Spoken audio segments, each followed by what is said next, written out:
Hello, everybody. I'm going to take the fact that the meeting is now being recorded as a cue to start. So welcome very much to this Constitution event to launch a really important new report by Professor Meg Russell and Daniel Gover about taking back control, how Parliament should set its agenda and use its time. This is a really interesting issue, as all of you will know as experts on parliamentary processes, that Parliament's lack of control over whether it indeed meets and what it gets to discuss has been an increasing source of very visible frustration in recent years, perhaps in a crescendo over some of the Brexit and coronavirus debates. So it's really, really timely that we have this new report from Meg and Dan. I'm just going to give you some housekeeping. I'm Jill Rutter. I'm a Senior Research Fellow at UK and a Changing Europe. Delighted that Meg is one of our senior fellows. I have to say that. So it's great that they've done this work. How we're going to run this event is Meg and Dan are going to present the report so that we all know what it says for about 12 minutes or so. And then we're going to have responses from some of the people who are potentially key players on whether this goes anywhere or not. I'm delighted that we're joined by Valerie, Shadow Leader of the House, and the Right Honourable Cameron Bradley MP, the Chair of the Commons Procedure Committee. And then, as a last respondent, we have Sir David Natzler, who until recently was Clerk of the House of Commons, so a very distinguished parliamentary procedure expert. So they're going to comment. We'll have a bit of chat among ourselves, not least to give Meg and Dan the chance to respond to those comments. And then we're very keen to hear from you. And this is the bit where you need to take notes, because we have one of three ways in which you can engage in the debate. There is a chat. If you want to appear on screen and put your question to the panel themselves with no pre-censorship or risk of paraphrase by me, just say, I'd like to speak. So don't put your hand up, just put it in the chat and I will come to you. If you want to indicate what you might want to chat about, that might be helpful in terms of grouping some questions, but that's not compulsory. If you would like me to ask your question for you, just write it in the chat, but I am trying to look at people at the same time, so brevity would be very welcome, just to enable me to cope with that. Thirdly, if you're somebody who'd like to post a question, but is slightly worried, notwithstanding the fact that this is a private session, that you don't want to appear on screen or put your name to your question in the chat, send a private message through that facility in the chat to Lisa James. That's Lisa James, Meg's sidekick. And Lisa will then post it anonymously into the chat. So those are your three modes of participation. I need to warn you, particularly those of you who are clerks or indeed civil servants, that we are intending to make a video of this whole event available for people who haven't been able to be here or indeed been invited. It's possible that we'll just stop that at the end of the presentations, but we'd really, if possible, like to make available the video of the Q&A as well. So if you could exercise the necessary degree of self-restraint so that you're not emailing us afterwards saying, please do not in a million years show that career-ending question I asked, that would be hugely helpful to all of us. So that's what we're going to do. We're going to run this through to 2:45, but obviously if the questions dry up, I don't anticipate that happening with the people that we've got on this call. We can finish it a bit earlier. So don't feel obliged to ask questions for the sake of it. We're all okay with that. I'm very interested to hear the variety of views about the merits of the changes proposed, but also how we might incentivize making them happen. So think about your suggestions and questions as the speakers start off. So without further ado, you didn't come here to hear from me, you came here to hear from Professor Meg Russell and Daniel Gover. So over to you, Meg. Thank you very much, Jill. I'm very grateful to you and the other panelists for being here to discuss our report, and to the audience for listening. I'd also like to thank the many parliamentary experts and others, some named inside and others not, who helped us in preparing the report. This report was spurred by some of the very fractious arguments we've witnessed in recent years about the House of Commons' role in decision-making vis-à-vis the executive. Arguments became very heated over Brexit, which was the original focus due to my fellowship with the UK in a Changing Europe. But even after last December's election, with Boris Johnson's 80-seat majority, bitter arguments have continued about MPs' rights to debate key matters under COVID-19. Many of these arguments come back to one core principle: the extent to which it should be MPs or the government that decide what the House of Commons can discuss and when. Our report's in two parts, the first of which deals with control of the House of Commons' day-to-day agenda, and the second which deals with when the House of Commons actually sits. I'll speak briefly to the first part and Daniel to the second. Particularly with respect to the day-to-day agenda, this core issue of government versus parliamentary control picks up a strong thread raised more than a decade ago by the Select Committee on the Reform of the House of Commons, more commonly referred to as the Wright Committee, for which I served as an advisor and David served as clerk. The Wright Committee made various proposals, some of which were implemented and others not. Those adopted have generally been seen as successful: the election of Select Committee members and chairs, and the creation of the Backbench Business Committee. But some of the most important proposals were never acted upon. The Wright Committee recognised, and I quote, "a feeling that the House of Commons, as a representative and democratic institution, needs to wrest control back over its own decisions." It's from there that we take the report title, Taking Back Control, though it clearly has a strong Brexit resonance as well. The main root of the government's agenda control is Standing Order number 14, which states that, save as provided in this order, government business shall have precedence at every sitting. It then sets out certain exceptions, which I'll come on to.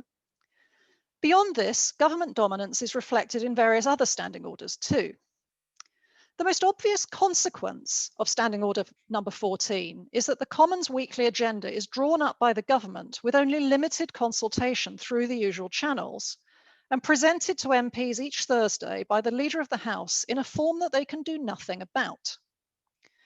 During Brexit, Theresa May delayed putting her deal to the House of Commons, then scheduled 5 days for debate, which she cut short after 3 days when its unpopularity became clear, cancelling the key vote for over a month. After its defeat, ministers refused to provide time to debate alternative propositions, despite indicative votes having been proposed by the Brexit Select Committee and seemingly endorsed by ministers. During this period, MPs were denied access to the limited forms of non-government time provided in Standing Order number 14. These exceptions include 20 opposition days per session in the chamber and 27 for backbench business. But there are two problems here. First, there's no guarantee of more non-government time in longer sessions, and the 2017-19 session ran for more than 2 years. Second, it's government that decides when such days are held. For a full 5.5 months, there were no opposition days. That helps explain how we got into the arguments and lurid headlines about MPs seizing the agenda, which did no good to the reputation of Parliament. Since the election, with Brexit out of the way, remarkably similar arguments have emerged over COVID-19. In terms of how the Commons itself operates, early cross-party consensus quickly broke down, and the Leader of the House refused to make time available to debate an extension to the temporary orders allowing virtual participation, despite protests from the Procedure Committee. For over 7 months, a battle has raged between the Leader and the Procedure Committee, and many of his own backbenchers, about their right to debate and decide how their own institution operates during the pandemic. Meanwhile, there's been the controversy about Parliament's exclusion from deciding the wider coronavirus rules. The wholesale use of delegated powers and last-minute publication of regulations without parliamentary approval has frustrated many MPs, including on the Conservative benches. But there's little they can do about it.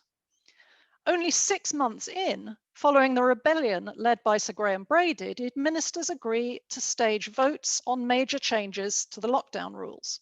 And even then, that hasn't always been adhered to. The central problem in both of these cases is MPs' inability to influence the Commons agenda and to decide for themselves the priorities for what should be discussed. The central recommendation from the Wright Committee, which went unimplemented, was that the agenda put to MPs on Thursday should be written, amendable, and require approval in a vote. That change alone would have resolved a lot of the difficulties I've discussed. In addition, greater protection is needed for non-government agenda time. Rather than opposition and backbench time being provided on a sessional basis, Standing Order number 14 should set out a fortnightly or monthly allowance. That would ensure fairness in longer sessions and reduce the risks of government manipulation. It might also allow backbench time in particular to be used more boldly. We now believe it's time, more than 10 years on from the Wright Committee's prescient report, for a fundamental review of government control of the Commons agenda. That might be conducted by the Procedure Committee or by a new ad hoc body, perhaps under the auspices of the Speaker. At root, we suggest that the principle set out in Standing Order number 14 is the wrong one. As the Wright Committee identified, the default shouldn't be government control of the agenda, it should be majority decision-making. While these two may often coincide, recent events starkly illustrate how they aren't necessarily the same thing. And with that, I'll hand over to Daniel. Thank you, Meg. And also thank you to Jill and to the other speakers for taking part in this discussion. And thank you to everybody who is attending as well. Thank you for taking part in this. As Meg mentioned, I'll briefly speak to the second part of the report, which is about when the Commons is able to sit. In many ways, this is a natural extension of discussions about the day-to-day agenda. If MPs had greater control over the daily agenda, this would count for little if the government could prevent the chamber from sitting at all. And this was demonstrated most starkly in the case of Brexit. As many of you will know, there are 3 mechanisms for ending periods of parliamentary sitting. They are adjournment, prorogation, and dissolution, and they operate in very different ways. Adjournment is the most common, and in the report, we mainly focus on periodic adjournments, which produce what we usually refer to as recesses. Adjournments must be authorised by MPs, although this approval isn't always meaningful. During an adjournment, most parliamentary business stops, although not all. Prorogation, meanwhile, brings a parliamentary session to an end. There are some important differences compared to adjournment. MPs have no say over whether or when it happens, and all parliamentary proceedings stop. Finally, there's dissolution during a general election campaign. We don't particularly focus on this in the report, but the key point is that its operation is different again. There's a fixed timetable, and MPs must approve any departure from it. So we can see that these 3 types of Commons break operate very differently, and in particular, they give very different roles to MPs themselves. Now, this became especially controversial during Brexit. Faced with the threat that MPs might take control of the Commons Order paper, the government prorogued Parliament for 5 weeks at a critical moment in the process. It's clear that MPs wouldn't have endorsed this move. We know this in part because of other actions that MPs took, in particular, rushing to pass the Ben Burt bill before prorogation happened. But they had no formal way of preventing it. Instead, they had to fight the decision through the courts, which brought the courts into what should have been a parliamentary decision and produced significant acrimony along the way. By contrast, when the government wished to authorize an adjournment shortly afterwards for the Conservative Party conference, MPs had the power to reject it, and they did so. That said, decisions on adjournment are also imperfect, as we discuss in the report. Once the Commons is in recess, a further set of controversies centres on how MPs can be recalled. The crucial rule here is Standing Order number 13, which states that the Speaker may grant a recall when this is requested by ministers. In other words, government has the exclusive power to initiate a recall. Recall has generated substantial controversy over the years. Flashpoints occurred over Brexit, but before that there have been many others, most notably in recent years over the invasion of Iraq in 2002. And most recently, there were demands for the Commons to be recalled over changes to the Christmas coronavirus restrictions, which were announced after the Commons had gone into recess. Despite demands from Conservative backbenchers and opposition parties, MPs were unable to debate this change until after Christmas had passed. By contrast, when the government wanted a recall for its Brexit deal legislation, this happened. Our report makes a number of recommendations for reform. As in the first part, the central principle is that MPs themselves should decide. So we recommend that to avoid further risk of controversy, prorogation should be made subject to authorisation by the House of Commons. The government's planned legislation to amend the Fixed Term Parliaments Act could be used to make this change. MPs should also be given greater power to debate and amend proposals for periodic adjournments. MPs should also have the power to initiate a recall. On this, various models are possible, but the most desirable is for the Speaker to be able to recall the Commons if this is requested by a substantial number of MPs, perhaps also with an explicit requirement for cross-party support. There are also further recommendations in the report, which I will let you read in your own time. But for now, I will hand back to Jill, and I look forward to hearing from our other speakers and also your questions later on. Okay, thanks very much, Meg and Daniel. That was incredibly clear and useful pointers here. But obviously, think tanks, research institutes can recommend and suggest, but it doesn't lie in their hands to deliver. This is very much about giving control back to parliamentarians. So very interesting views from our two MPs here about whether there will be any appetite for re-empowering the backbenchers, the opposition, basically anyone other than the government. First of all, let's go to Valerie Vaz. Valerie. Thank you, Jill. Can I start by thanking the authors of this excellent report. I did read it cover to cover. I read every single word of it, and both Meg and Daniel at the Constitution Unit at UCL, you should be very proud of that report. I mean, it's great to see Sir David here, who is now retired, and David has scars of many of these battles that you record in there, and obviously Karen Bradley, who has, I have to say, I want to pay tribute to Karen because she's done such exemplary work on the Procedure Committee and her staff for informing the debate and helping us to make sense of how we wrest back control, and certainly with a hybrid parliament. But for me, the central thing is, what is Parliament for? I actually used to quite like Constitutional Administrative Law when I did it at law school. And it is a very important part of the golden triangle, the checks and balances of a government. So we have the executive, we have Parliament and the judiciary. And to me, what it feels like at the minute is that Parliament and the executive seem to be in a mashup, where like an amorphous blob, we seem to be doing the government's work. Yes, the government has to put their legislation through. And as the report points out, the parliamentary majority may not be the same as a government majority, but it could be. The fact is, politics is changing. People email us daily about various things. We are their representatives, we're not their delegates. But they expect us to progress their views. 68,000 people think that they can tell me what to do, and they do, and I have to respond to that as their representative. But I want to just focus on the central finding of the report, which is the House Business Committee. And I really like the example that was given of the Bundestag. And I have to say, obviously, my views are my personal views. I'm not sure what the whips would say, but I like the example because it means that the whips have a say and they work through the usual channels.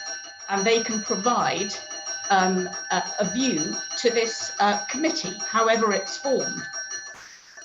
And I think there is a room for discussion about what sort of committee it is. I think it's quite important now, in the light of the fact that there may not be electoral reform soon. The fact that we've already had a hung parliament means that we have to take the different views on board. And so we would have this committee that looks at the business. And then again, I like the idea of putting it to the House on a Thursday instead of the sterile debate that we have. And maybe look at the possibility of having a rotating chair of this committee, because there's nothing worse than having a Parliament as a UNESCO heritage site as the physical part of it, and the procedural part of it also becomes effectively a heritage site. And what we don't want to see is the fourth estate having a bigger say than Parliament does. But people have seen me week by week. I have to beg for opposition days. And so the idea of having them fixed, I think, is a very good idea. I went slightly further, and this is my thought, of perhaps having the whole session as fixed, including the periodic adjournments, so the House knows what's going on. And if the government wants to change it, they can bring a motion to change it back. The prorogation, I think, is extremely important. I think it's compelling that it should be authorised by the House. It was absolutely appalling at what happened. And sad to say, it took Gina Miller to take the case. But the powers of oversight of the House have always rested with the Supreme Court. And I still maintain to this day that Brenda Hale's judgment, Lady Hale's judgment, should be read by every single school. It should be avid reading through everybody if we get citizenship back. But it was like a silent scream. I felt like I was asking a question. We know this is illegal. We know this isn't right. And nothing happened. The government seemed to be doing things to us. They extend the sessions, as has been said. They've pulled votes. Now they're still abstaining on opposition day motions. And the Brexit votes were really important. And here, this is where the clerks came in, and David, of finding some ways to reflect what was going on outside. And that there wasn't a majority. I think it was less than 1%. The country was divided. So it was important that both sides of the Brexit debate view was heard. We did everything on a cross-party basis. And so that's why I think it was important to be able to have that debate. Going forward, looking at the rest of it, I think recall is quite important. I like the idea that 20% of MPs are able to start a recall. I know you didn't come down fully in this side, but I think nowadays we're all in a WhatsApp group and it can be practically instantaneous to get a view of our colleagues. And it's very simple. It would be a matter, just as Mr. Speaker decides on urgent questions with advice, it's not a political issue. You could draw up a series of tests. So you could have the leaders of the parties, you could have leader of the House, shadow leader of the, and the opposition. I think Tommy Shepherd is also here. And you could have a series of tests. Is it in the public interest? Is it immediate? Is it urgent? And then the Speaker can decide the agenda for the day. And it usually, so far, I think on recall, it's been one topic. So I look forward to pushing the idea that there may be a Speaker's Committee or a commission. I think David was around when we had the Governance of the House Select Committee. I think we're finding now there are still loopholes in what the Speaker can do, what the leader does. So I think it would be important to iron those out. Finally, in conclusion, politics has changed and Parliament needs to respond or it will wither. People will be disaffected, and what we don't want is to see the scenes that we saw in America. Parliament is not the servant of the executive. And I know, having seen the way the House, politicians and the House, everyone has risen to a hybrid virtual Parliament, the first in the world, I know that we will all rise to this challenge. And in the end, democracy is the winner. Thank you. Hey, thank you very much, Valerie. I think Meg and Daniel can clock that up as potential support from the official opposition, but of course for the foreseeable future, whether anything happens on this may fall more to the current government. So Karen, I know you were speaking to us as chair of the Procedure Committee, and you've been locked in some battles, I think, over Parliament with the leader and giving Parliament a more effective voice in these weird times. But Karen, would you like to give your reactions for us to the report?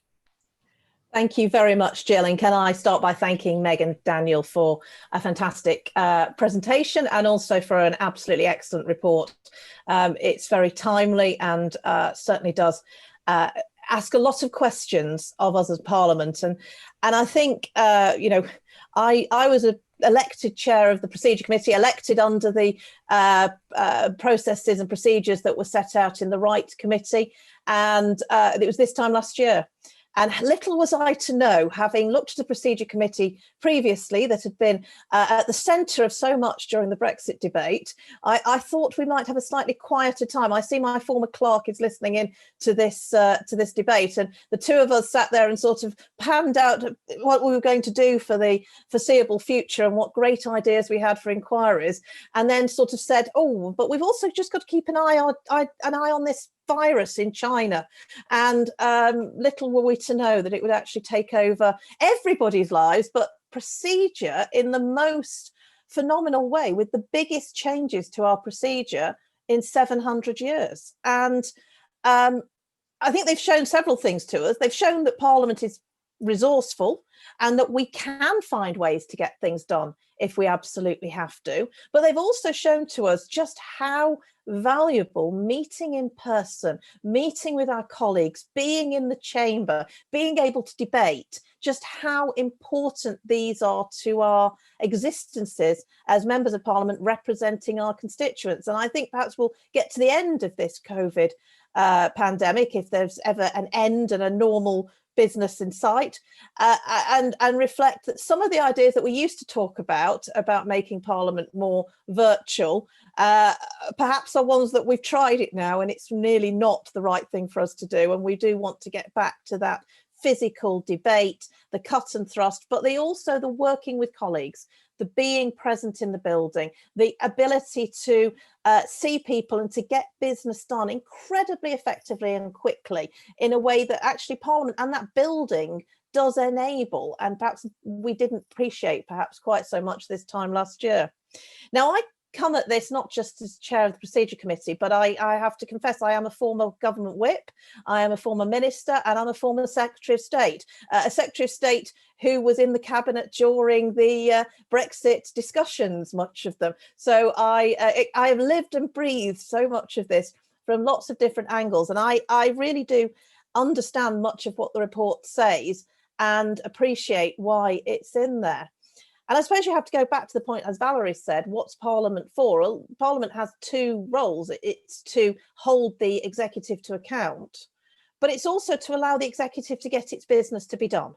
And we can never forget that. We can't forget that there is really little point to any of this if we don't have an executive that is trying to do things that we want to scrutinise. So Parliament has to facilitate the executive getting its business done, but it also very importantly has to be able to scrutinise. And, you know, I said that when we went into that first period when the virus hit and we had no virtual participation, all of us as members of Parliament recognised just how hard it was to be able to get our constituents' concerns heard.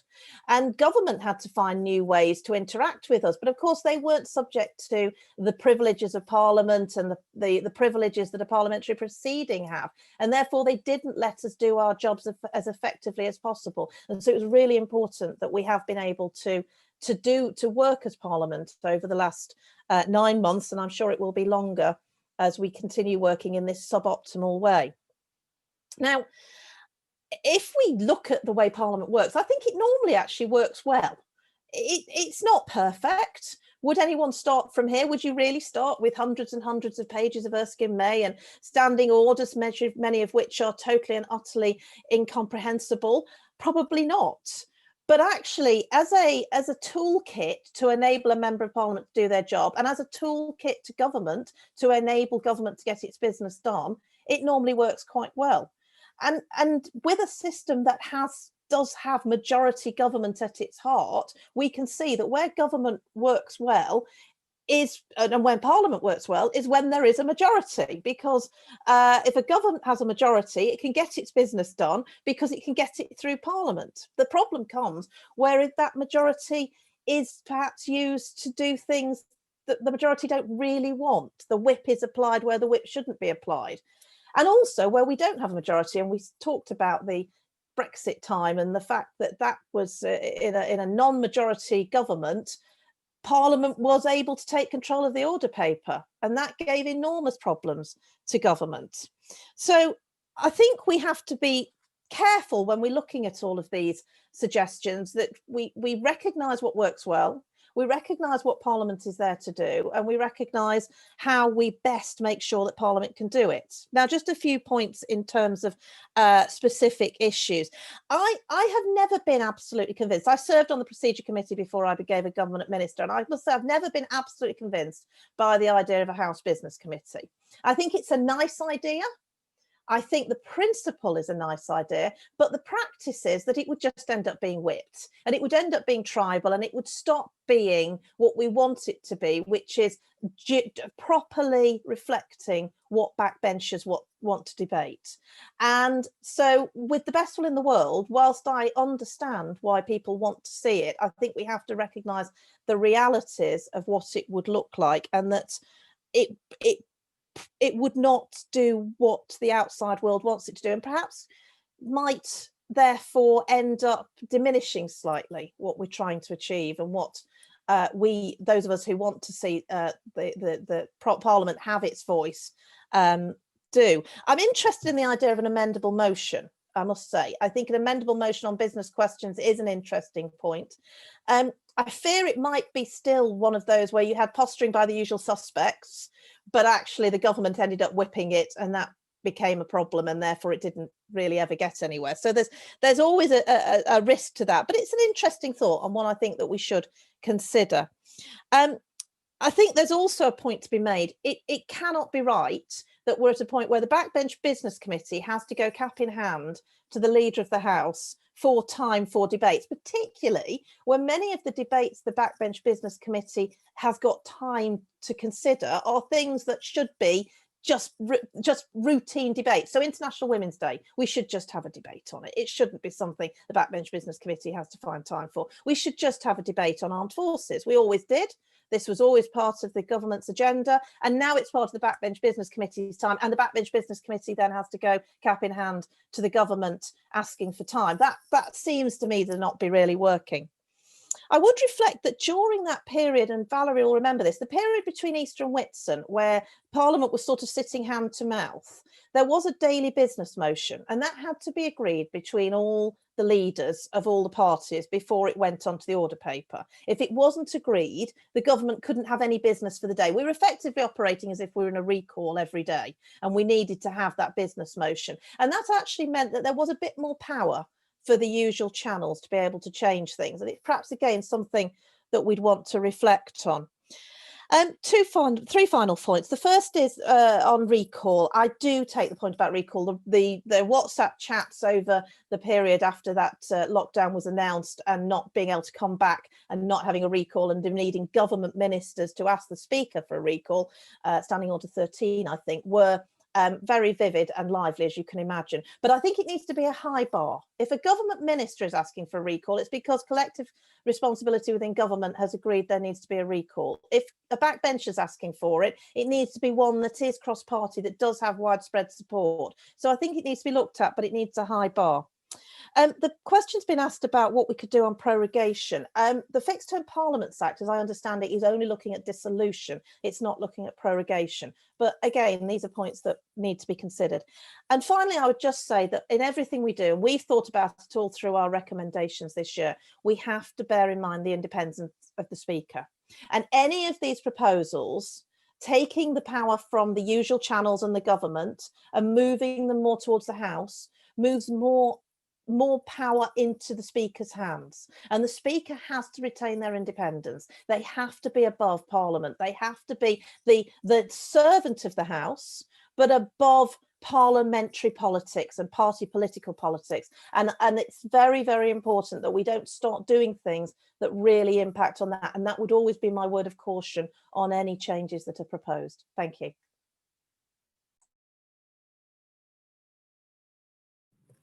That's very interesting. Thanks very much, Karen. That was really interesting, and I'm definitely going to get Mag and Daniel to come back on a lot of those things that have just been said. But before that, and maybe to sweep up some of these things, and maybe actually, David, you can shed a bit of light on Karen's point, which was new to me, about the things that have migrated to being opposite issues for the Backbench Business Committee rather than just generally scheduled debates. So I was unaware of that and using up that time.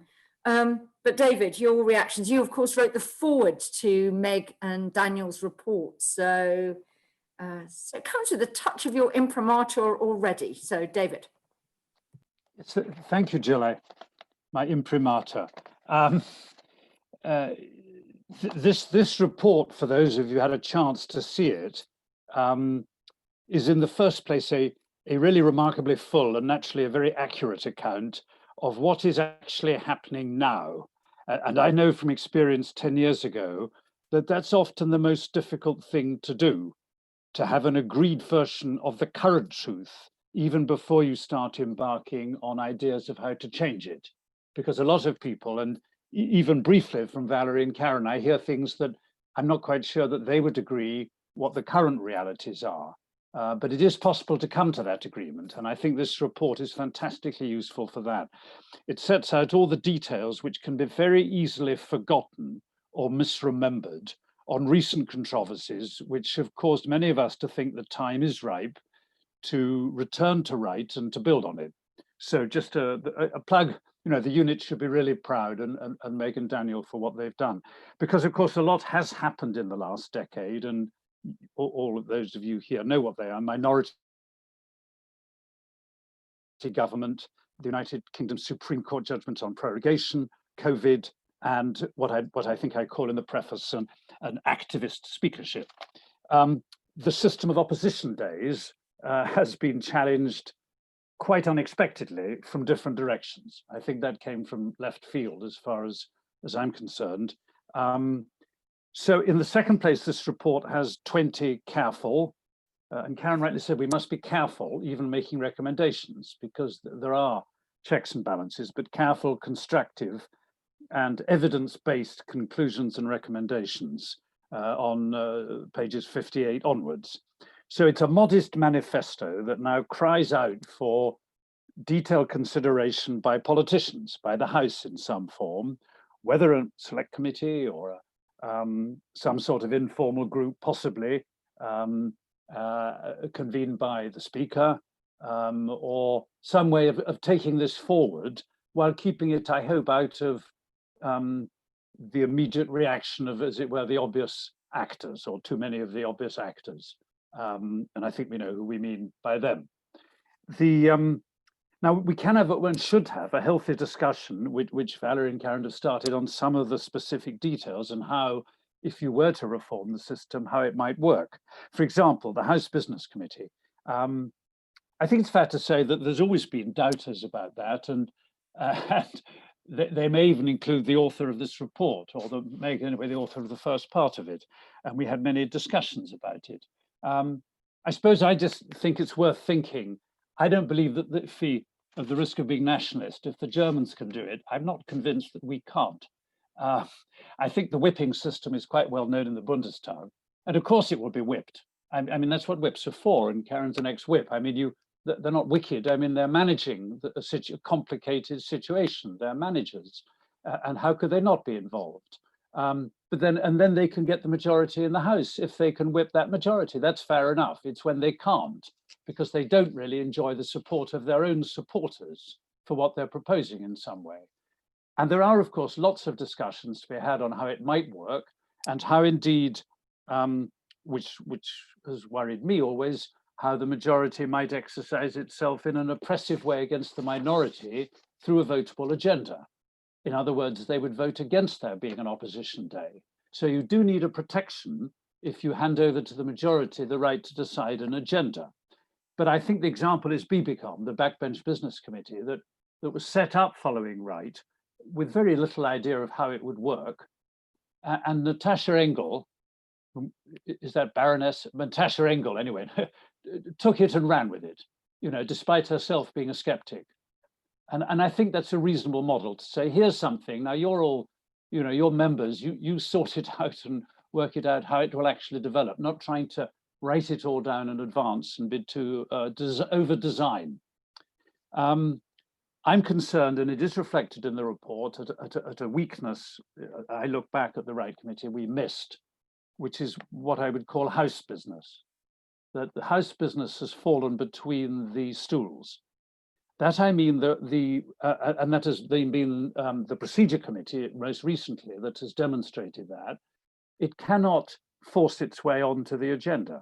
So the House sets up this committee to advise it on its own rules, not on environmental audit or whatever, but I mean on something which, if you can't decide your own rules because the executive says you're not even going to be given a yes or no. I mean, maybe they're silly ideas, but let's, you know, give them an airing and have a decision. The liaison committee, the administration committee, the procedure committee. Karen was talking about standing orders being obscure. God knows that's true, let alone Erskine May. Of course, there's been a proposed revision of standing orders that dates back, I think, 6 years now from the procedure committee, that the government has simply been unwilling to bring before the House. Well, I mean, that's absurd.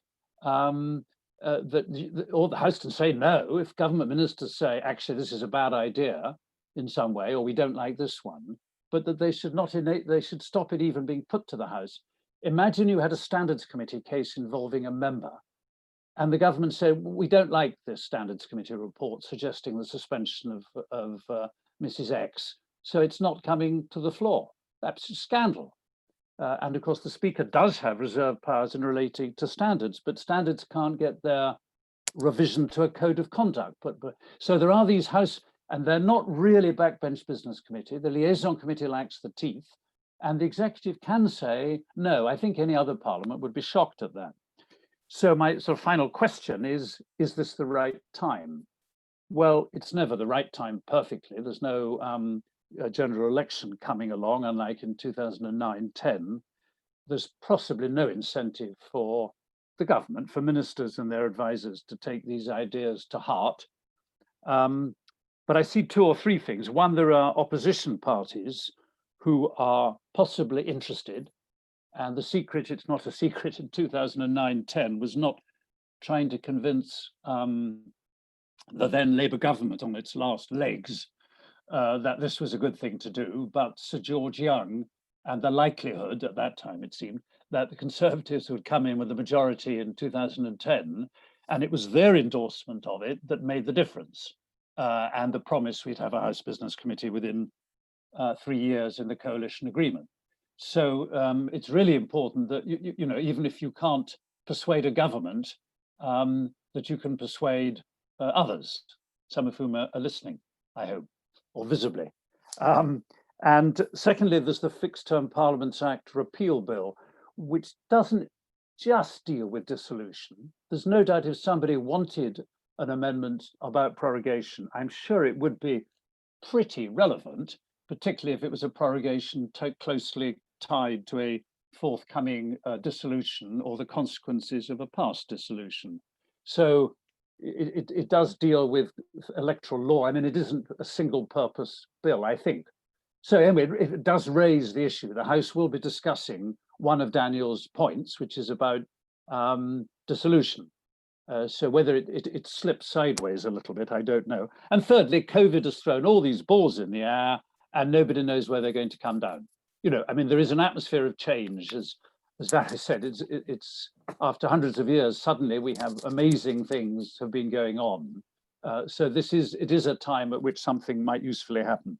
These are not academic questions. And just because they come from 2 distinguished academics doesn't mean they're academic questions. And as Karen said, when you look what's happening in America, I used to read books about the Electoral College being sad, thinking these are amusing academic issues. I mean, who would have dreamt a challenge to the Electoral College. Imagine you have Trump deciding when Congress sat and what they discussed. But that's what we've got. We've got the executive here doing that. So these are, we're coming up to the anniversary, and I'll end now, Jill, of my other country, Austria, when the parliament dissolved itself by mistake in 1933, effectively, and that led straight to corporatist fascist rule. So strengthening something at times of peace like now and looking at it is the right thing to do, not to wait for some ghastly unforeseen crisis. Thank you.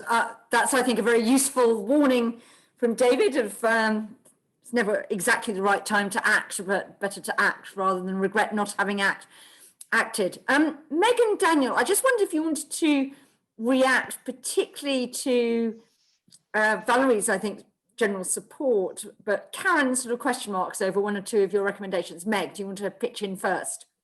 Sure. Yeah. I mean, I'd like to thank all of the panelists for those tremendously rich and very constructive comments on what's in the report. And I agree with a great deal of what's been said, unsurprisingly. I mean, I'm particularly grateful to Karen for her very forensic take on the report, which is what I would expect from a chair of the Procedure Committee. And the slight notes of caution that she might sound like she's sounding, I completely agree with. So the need to protect the independence of the Speaker, the government's need to get its business, these are fundamentally correct. And perhaps we're David, when he drafted the Wright Committee report, was very, very careful to write all of that stuff in, and maybe he's a better diplomat than me. I agree with those things, but we haven't perhaps explicitly enough written them into the report. I also agree with the comment that Karen made. She said, I've never been completely convinced by the idea of a House Business Committee.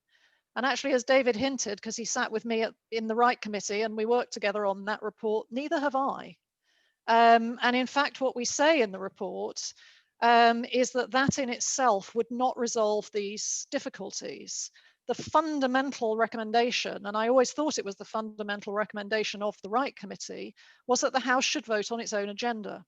That agenda might be brought forward by a House Business Committee, and that might be some improvement on the current system, but so long as the House gets to decide, if it's an agenda brought forward by the government, that would also be a vast improvement on the current system. Because I think that really any small group of members, be it ministers or a cross-party group, can never guarantee to speak for the whole House. And I agree with Karen, and it was in the Wright Committee report, and we've repeated it, that you've got to be careful to guard against mischievous amendments and so on, not, time wasting. You have to have careful selection of amendments, time-limited debates and things, I think. And of course, most of the time, what the government proposed would be approved because the government has a majority. But on those rare occasions, and I think, Sir Graham Brady being driven to propose that amendment, and some of the things that Karen has been desperately trying to get debated and decided, those are some examples of things that would make it onto the agenda if the government had to get approval for what it was putting to the House, because its own backbenchers would want something slightly different on occasion. And that's why we're supporting majority control, not government control. That's the core principle in the report. What else? There was also a point which I think David raised, and it came across from several of the responses on this question of sort of where the boundary lies between government business and backbench business in particular. And I think that was never really completely worked out after Wright, and that's something that it would be worthwhile reviewing. And we say in the report that we should review the principles of what belongs in government and non-government time. And this sort of House business is the clearest example that I think sometimes backbenchers are actually loath to use the Backbench Business Committee to get some of these things onto the agenda because they feel it's stealing from their other time and that it's the government that ought to be making this time available.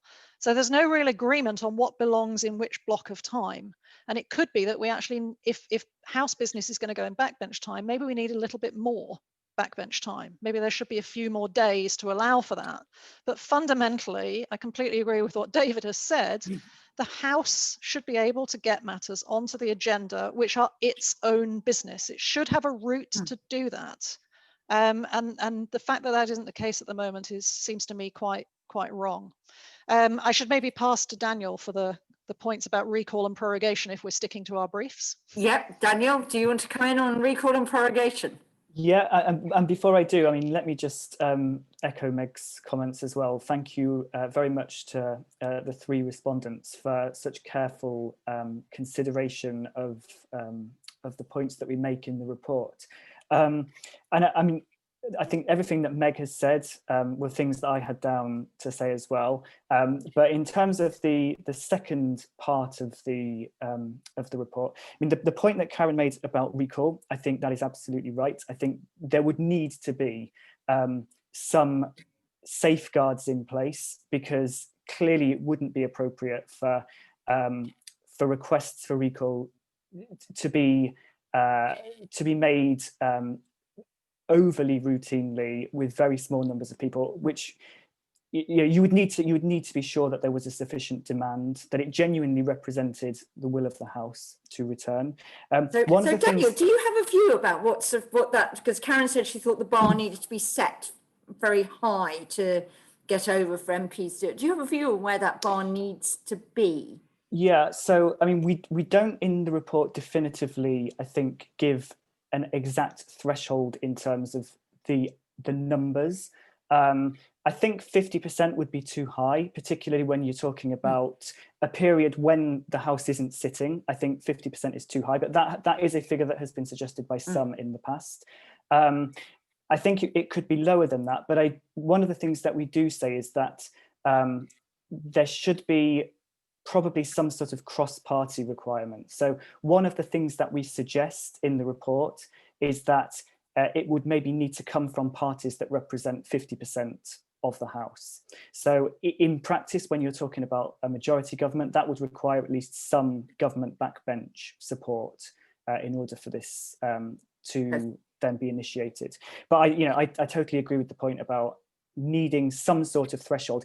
And of course, I mean, it should be said as well, if the Speaker retained a role in that would also be a sort of second sort of barrier against it being used in an inappropriate way. So, I think there's plenty to look at in that, but I do think the current arrangements go too far the other way. So I think there's a spectrum of different possibilities to consider. Just on the point about the Fixed Term Parliaments Act repeal legislation, my understanding is that both committees that have looked at that have suggested looking at prorogations. So, I mean, we will see what the eventual legislation looks like, but it may well be that it's possible to do something through that. And then the only other point that I just wanted to raise is, so I think Karen is absolutely right about needing to be careful about politicising the Speaker. I think that's a really important consideration, and a lot of thought needs to be given to that. I think what I would say, though, in response is that the Speaker takes lots of political decisions. And I think my sense from what I've observed so far is that actually, I think that can be overstated to some extent. The Speaker's always making decisions that could be controversial. And I remember a few years ago investigating English votes for English laws, and it's one of the things that people said about that it would politicise the role of the Speaker. And actually, one of the really striking things is that hasn't happened. So I think I think it certainly is possible to do more than exists now without politicising the role of the Speaker. But I shall leave it there. Karen, I'm quite interested in coming back to you on what might you regard as prejudicing the position of the Speaker? What would be a sort of, if you like, a reform too far that would do that? I wouldn't want to make one sort of line in the stand that says this is the point at which the Speaker cannot go beyond. But I think David said we had a rather interventionist, I think was the word he used. Maybe it was a different word, Speaker previously. Activist, was it? Activist. We don't have that now. And I think the House has enjoyed that change of attitude from the Speaker. The current Speaker is very keen to be a servant of the House and not to be the master of the House. And it's a very fine line, because the Speaker is making decisions. So the Speaker, for example, is the person who made the decision to allow us to vote in the division lobbies using card readers, because that is the Speaker who has the ability to do that without going back to Parliament to ask if we want to do it, but to find a way to make voting as safe as possible, but to enable us to vote in person, because that's what he was given in terms of the remit. He wasn't given anything else from Parliament. Parliament didn't have a vote to say we wanted to vote in a different way. Well, we did have a vote, but it was a slightly strange vote, as Valerie will recall. And so the House, the Speaker was asked to find a way to let us vote. Now, if you were to turn it to say, well, the Speaker is actually going to determine everything about the way we vote, I think that would be taking it slightly too far. Now, I realise I'm not giving you a line here. I'm not saying this is the bar above which it's impinging on the independence, and that's below that it's not. But it is just very careful. It's a very careful nuance one has to have, and just taking a step back for all of these recommendations, and any recommendation any of us have, and we do it in the committee all the time. Let's just take one step back when we make this recommendation, which on the face of it looks to be terribly sensible, but is it actually going to mean that the Speaker is going to have to take decisions which will affect the way, perhaps even stopping the government getting its business done? And perhaps that's the test. Is it going to stop the government getting its business being done? Okay, well, that was quite interesting, not least when John Bercow declared that the government couldn't put back its motion for the third meaningful vote in the Brexit votes. Just a question both to you, Karen, and to Valerie. Robert Saunders has posted quite a long comment about the fact that so few people on the Conservative benches now have experience of opposition, and perhaps that makes them sort of not particularly aware, or he says relatively untroubled about the control of parliamentary business by the leadership of the governing party. So he's asking whether more needs to be done to institutionalise the rights of minorities in deciding parliamentary business.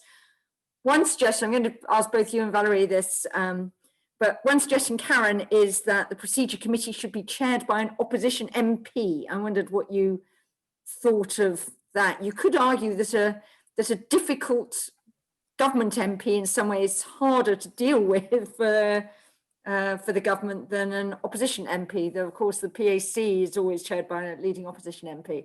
Karen. Yeah, so the PAC is always opposition, as is the Backbench Business Committee. And actually, I mean, when the Backbench Business Committee was first introduced, and actually the Petitions Committee as well, and I was on the Procedure Committee at the time the Petitions Committee was introduced, and we were very firmly of the view that both those committees must be chaired by an opposition member to make sure that they weren't seen as just being in the pocket of the government. I can assure you I'm not in the pocket of the government. I can assure you that I think I would just say that, you know, select committee chairs are both government and opposition, and they're allocated in the basis of proportion of number of MPs of each party has, and number of chairs reflects that proportion. You have to be elected by the House. You cannot become the Procedure Committee chair by the government saying we want you to do it. It's not like that now. Thank you to Wright, and thank you very much, David and Meg, for that. And therefore, I am acutely aware that I was not elected to serve by just one party. And I am a servant again of the House in that regard. And I will keep my independence on this matter. I guard it. I guard it religiously to make sure that I am very much standing up. And actually on the Procedure Committee, because we're a House committee, we can put aside some of those party political tribal issues, because we're talking about how we get our work done. How do we make sure as MPs we can do the job that we need to do? And we all share problems on that, whether we're on the government side of the House or the opposition side. So I don't think it necessarily has to be either party, but I'm very happy at the moment that it's somebody from the government side, clearly from my own point of view.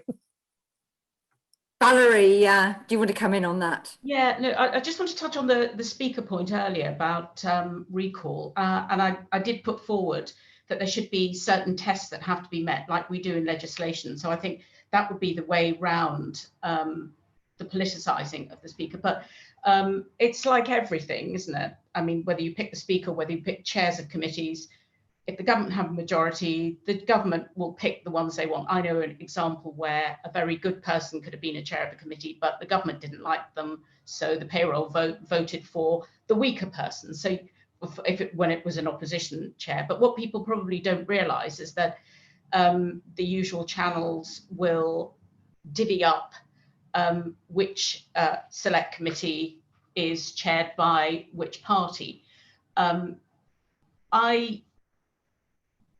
I mean, this is not casting any aspersions on Karen. I was in a health select committee on one of the most controversial pieces of legislation ever, and we had Stephen Dorrell chairing it. And I don't think anyone could have done a better job of doing that. And he was absolutely fantastic. He was former Secretary of State for Health, but we were still able to do that. And Karen will know, and I know she, as a chair, she's assiduous in taking the views of everyone. So in terms of whether who should chair a select committee, I think you can still have an inbuilt government majority, whether it's the speaker or whether it's the chair. There used to be a joke going around that that John Bercow's line manager was our whip, and now apparently there's that the line manager is the Tory whip. So that is a joke. It's not true. But I think ultimately, and it's what Karen mentioned about the reader and things like that. A lot of the work and a lot of the discussion goes on at the Commission, and there are many of us at the Commission who have pushed and pushed for remote voting, for some other mechanism of the way we vote during this very difficult time. So I think that's where I touched on earlier about what role the Commission has. And I think there has to be, I mean, it could be another report, could be something for the Procedure Committee to look at, could be another governance of the House, of the roles of what the Speaker is able to do, what the Leader of the House does, what the government does, and the Commission itself. So I think there is work to be done. But I just go back to the thing, if not now, then when? So people had the same argument about, well, select committees. Oh, this will never work. Women's votes shouldn't have women in Parliament. And I'm with David, and I say that you have to try it. Yes, you should have a committee that looks at the details. Yes, we have to be cautious, but that's not a reason for not discussing it, because it is, and I'm speaking from opposition, it is very difficult. It makes you feel as though you don't have a say, and then people start blaming the opposition, as they did with Parliament or the judges or everybody else, as to not doing anything. Parliament doesn't do anything, Parliament's irrelevant, and we can't have that. So there has to be some change, and whether it's another select committee to look at this whole report, would be one of the ways forward. I think that would be a good idea, and I think the majority of the recommendations in this report are good. So we've got a question. I'm interested in this. We've got a question from Anonymous. By the way, if anyone who hasn't asked a question and who wants to, could you please indicate quickly, because we are going to wind up at 2:45. So that's just a warning to anyone who is being a bit reticent that you'll need to strike while we're still working rather than have great thoughts after the event. A question both to Karen and Valerie, because I imagine Meg, Daniel and David would all say yes to this question from Anonymous. So I don't know who it's from. Just saying, do you think that David Natzler described the report as an agreed description of the current position? Does the panel think that the government side of the usual channels would accept that? Karen, do you think that if Mark Spencer was reading this, he'd say, yes, this is fair? I would never dare to try to second guess what the Chief Whip might say or think. all I can say is from my own point of view, it is a fair reflection. It does sum up very, very well where we are and how we got here. So I think so, but I'm not going to even try and put myself in the shoes of either the Chief Whip or the Leader of the House.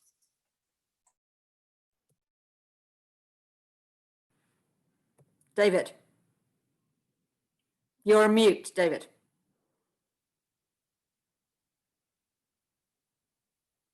Yes, sorry, as I said it, I thought I said, no, I'm allowed to guess what Mark, no, I don't think they'd accept it altogether.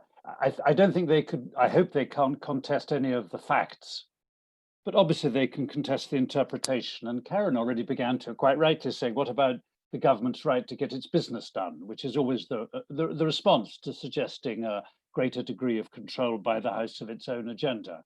And as Meg has accepted that should be in there. And when this is implemented and taken further, there will be various provisions making that absolutely clear, that for how long it takes for them to get their business and the exact day or time at which they get their business is open to discussion. But if they have legislation to bring forward, of course they must. I think also, and I don't think Roy Stone is on our watching list, and I know Roy, I think Roy would say, and so, yeah, it's all a bit pie in the sky. Actually, backbench members are not gagging for a chance to change the agenda. What most of them want is to go home as soon as possible. They want as few votes as possible, especially not on a Thursday, and preferably not after the moment of interruption. Although, of course, proxy voting may change that dynamic about worrying about the voting. And what they want is a chance to be in their constituencies and not to be bothered with a lot of parliamentary work by a few. So, I mean, I'm not saying that's a cynical view, but it's a view born of some experience of what members actually will want if they're pressed to it. And secondly, that on recall, for example, I have heard people say, well, the easier it is, it's very difficult for a member to be publicly outed saying they don't want the House to be recalled. If you're asked, it's slightly awkward. You know, why not? Is it because you're enjoying time on the Costa Brava? So I think you would find from some of the professional government side a properly skeptical version saying, we'll tell you a little about what it feels like in real life sometimes. That's very interesting because, as we all know, taking back control also means taking responsibility for things Yes. that you can otherwise blame on others, which is a principle applied in many contexts. You've had another question from Anonymous. I'm going to come to Megan Daniel on this one. Anon asked, and I have to say this slightly baffled me first of all, so I asked Lisa to go back and interrogate them. What's the point of prorogation, which struck me as rather odd? But Lisa's expanded that they are pointing to the fact that various parliaments don't have prorogation at all. And so the question is what function it serves and whether it should just be done away with. I'm not sure what the consequences of that would be. Daniel, you're keen to come in. Okay, well, obviously David's here, so he may correct me on some of this. I mean, I think and maybe Meg as well. I think my view is that I'm not sure that prorogation does serve very much of a useful purpose. You're correct, and the questioner is correct, that there are other parliaments, equivalent parliaments, that have done away with prorogation. I think one of the difficulties, though, is that even if it doesn't have much of a useful purpose, it is still relevant to how various different bits of our procedural system work. So, for example, the Parliament Acts, you would need, and of course there are various other precedents that relate to sessions. So you would need to find some way of dealing with those sort of spillover effects if you did, for example, get away. So if you did do away with prorogation, which I assume is what the questioner is suggesting. So what's the alternative? You have sort of fixed sessions, or you just have a single session for the entire Parliament, or quite what happens in a? I'm so used to prorogation as a thing that what happens when you don't have it? Yeah, I mean, I think you could have a single session. You could have maybe different rules about what happens to bills after a certain period. So you could kind of design it, I think, as you wished to do the things that you wanted it to do. So whether you would still need to have bills passing within a certain period of time. I don't think there's any sort of fixed requirement of what it would or would not look like. But I think one of the issues I think to bear in mind is that simply doing away with prorogation would, I think, have far-reaching consequences or further-reaching consequences, and therefore it would be a bigger piece of work than it sounds to just do away with it. I don't know if Meg has anything she wants to add to that. Well, I'm going to come to Meg, and I'm actually going to come to the whole panel with a sort of question about how change might happen, which I think is sort of interesting question, having put ideas out there and having at least some elements with some support. And there's a question or comment from Anon, who suggests that isn't the question less about allowing amendable approval motions on the Commons agenda and more about reviewing those things that only government has control of, e.g. recall, prorogation, ensuring MPs can hold debates on specific and substantive motions via backbench business committee, and preventing only a speaker decision on standing order 24 applications, etc. So I think one of the sort of interesting questions is do we just need to change the defaults, I suppose, of how Parliament operates and put it onto a slightly new operating basis? Let me start with David, and I'll go to Valerie, Karen, and then I'm going to give Meg the final word. But Daniel, if you want to bounce in, feel free to bounce in, but I want to give Meg the final word. David.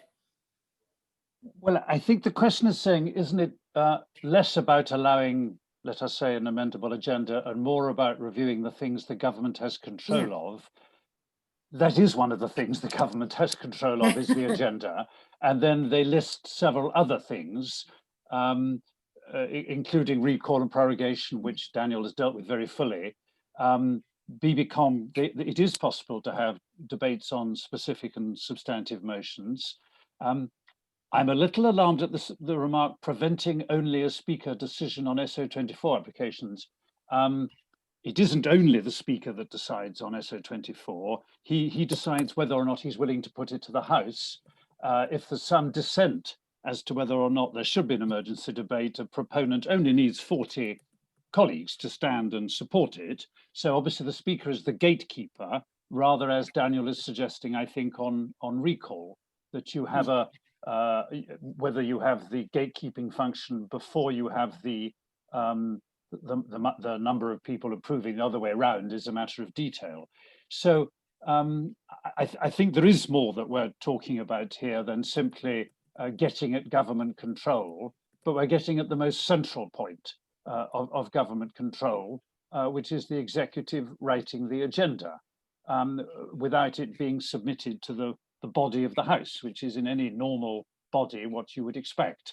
And it's not clear why the House of Commons should be different. So I don't think that is, I don't think reducing it the way that Anon helpfully does is that helpful. And on prorogation, just to say, entirely agree with Daniel, if you wanted to do it, you could get rid of it. There are some things that do matter. The Parliament Act is one.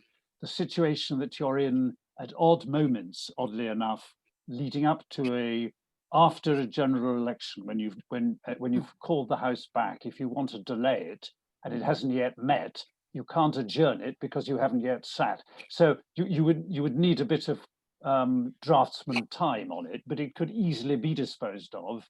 And many countries, as the report sets out, do have a single session parliament, in effect. You lose the Queen's speech and it has nice housekeeping functions like the financial year, but otherwise it's not necessary. Okay, that's a very interesting set of possibilities with the Fixed Term Parliaments Act coming into Parliament. I want to ask Valerie. Valerie, you've been quite enthusiastic about a lot of this. So does this mean that the next Labour government will change things? So obviously I'm in opposition. We're in opposition now, and we have a view. We feel that some of the things that we wanted to put through have been stopped. For example, not giving us the opposition days in the way it should be scheduled in the normal way. And interestingly, we've had 3 in a row on Monday. On Mondays, because the government don't want to vote for them. And so that, I think, is not acceptable. But I think we have to do something. Otherwise, you get into a situation where, and I have to take slight, so I don't agree with David on this point. I don't think members want to go home on a Thursday. There are lots of demands on our time with the constituency, but maybe they feel Parliament isn't working in that way. And if they had votes, or they had backbench or other business scheduled for Monday to Thursday, then they would be here. So I don't think it's true that we don't want to vote. We do want to vote because we do want to tell the world, we do want to tell our constituents exactly what our views are on certain pieces of legislation. Now, yes, government has to get their legislation through, but obviously the way it works now is they do talk through the usual channels, and that is the main aim, even of opposition whips, to ensure that the government does get its business through. So you'd say yes to the votable agenda then? That would be, yeah? Yes, and if the government has a majority, it will get through, and the government can whip its members in exactly the same way and have those discussions. But as I said, I think politics is changing, as we've seen with some of the backbenchers that have come in now. They are, to the government's detriment, very much of their own mind. And they want to vote according to, we had 6 voting for our universal credit motion yesterday.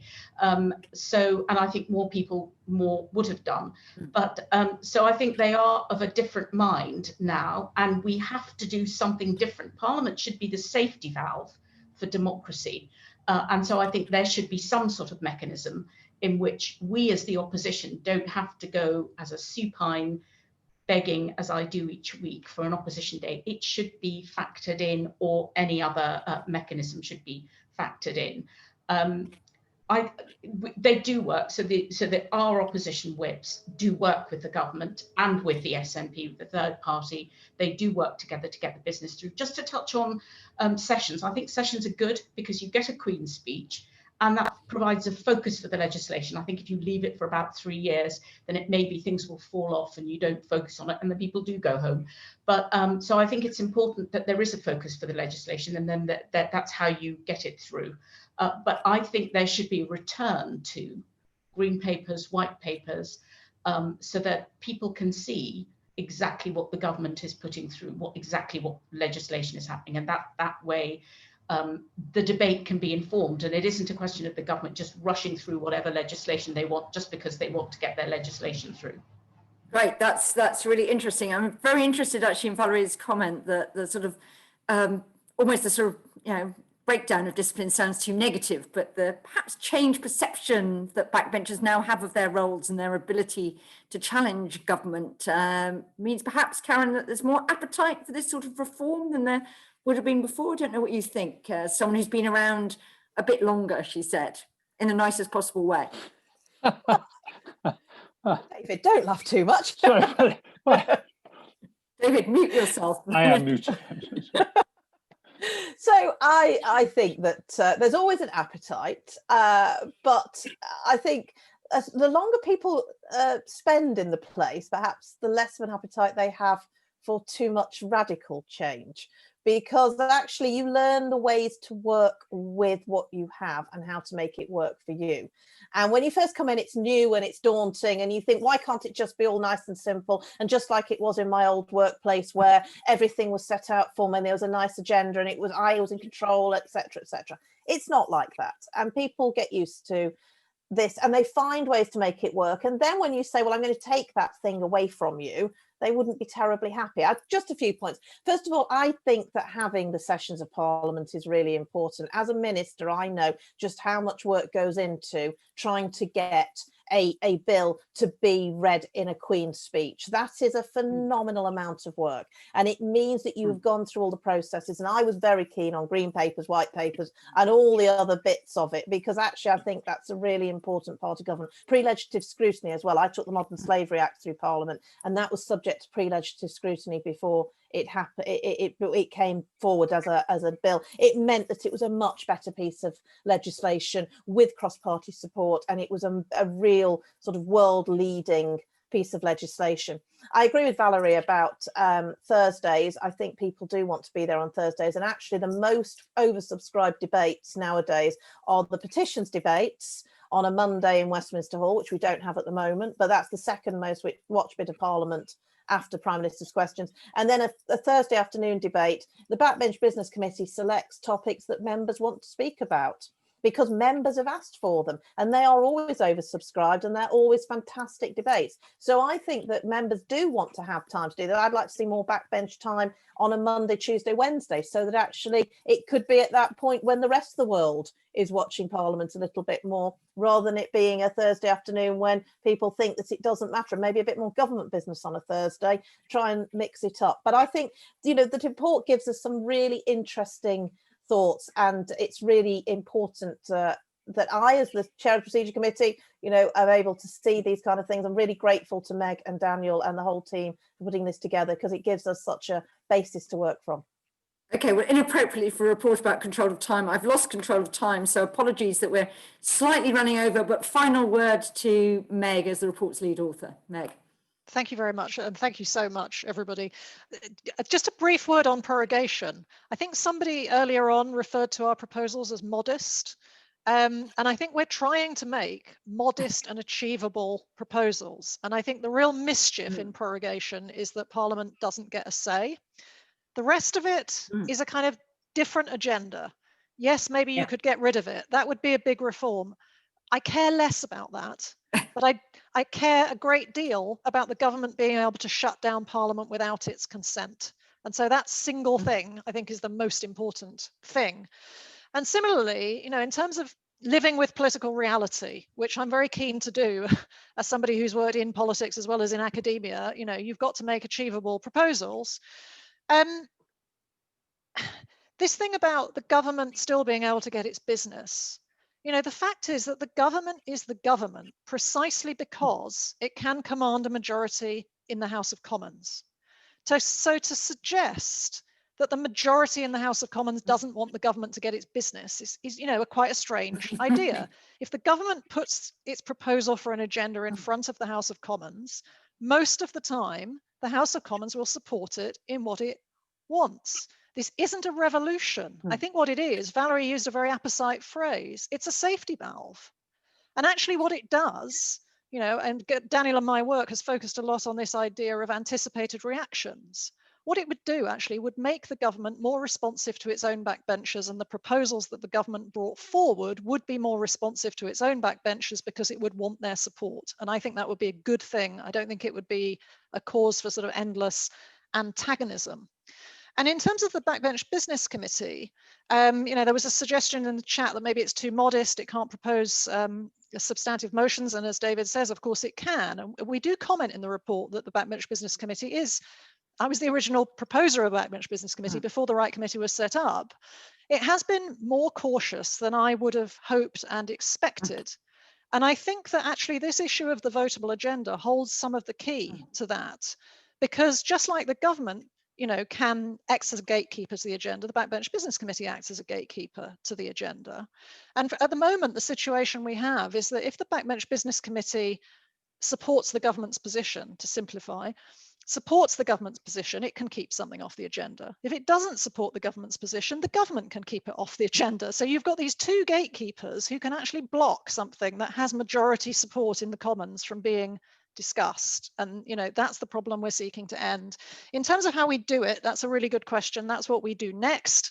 I am just enormously grateful to Karen and Valerie for being here and for endorsing some of our central recommendations. And I think that's a pretty good place to start, with the shadow leader and the chair of the Procedure Committee endorsing our central recommendation of a votable agenda. That's a pretty powerful alliance to get going with.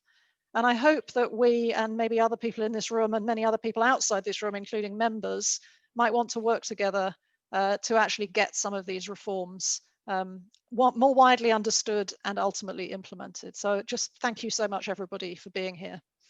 Okay, well, as Meg said, that's a good place to start, but it's also going to be a good place to stop, because I do realise that I've run badly over time, for which many apologies, but thank you, people who've been there, for sticking with us. My thanks as well to our very excellent panel for what I thought was a really productive conversation about which reforms are perhaps a reform too far and not really necessary, and how we might create a sort of cross-party dynamic around sort of limited but important reforms to allow Parliament to take back control. So thanks very much to the Constitution Unit.